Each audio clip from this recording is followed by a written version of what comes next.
நீங்க சொன்னீங்க ஒருவேளை ஒரு அணி அமைந்திருந்தால் பெரிய அளவுக்கு வெற்றி கிடைத்திருக்கு. கண்டிப்பா.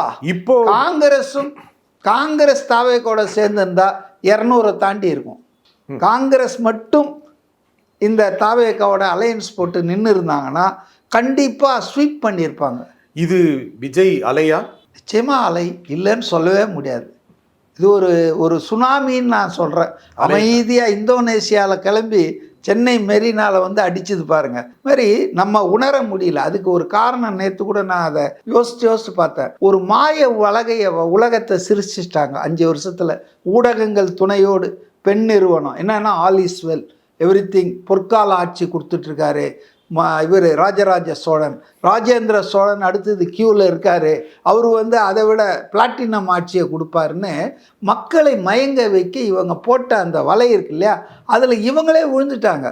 ஒரு கட்டத்துக்கு மேலே இப்படியே சொல்லி நம்ம ஆட்சி பொற்கால ஆட்சி, மக்கள்லாம் நல்லா இருக்காங்கன்னு. So they are divorced from the reality of the state politics. கிராமங்களில் என்ன நடக்குது, கனிம வள கொள்ளை, கிட்னி திருடுறான், இதெல்லாம் அவங்களுக்கு தெரியவே இல்லை. அதுதான் மெயின் ரீசன். இப்போ ஊடகம் நியூட்ரலாக இருந்தால் ஆளுவோருக்கு அதுதான் ஒரு கண்ணை திறக்கும். இங்கே இப்படி நடக்குது, இங்கே அப்படி நடக்குதுன்னு ஆட்சியாளர்களே கேள்வி கேட்கணும் ஊடகம். அதான் அறம்.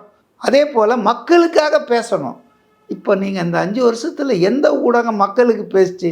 மூடி ஒரு பெரிய துப்பட்டாவை போட்டு மறைச்சிருவாங்க.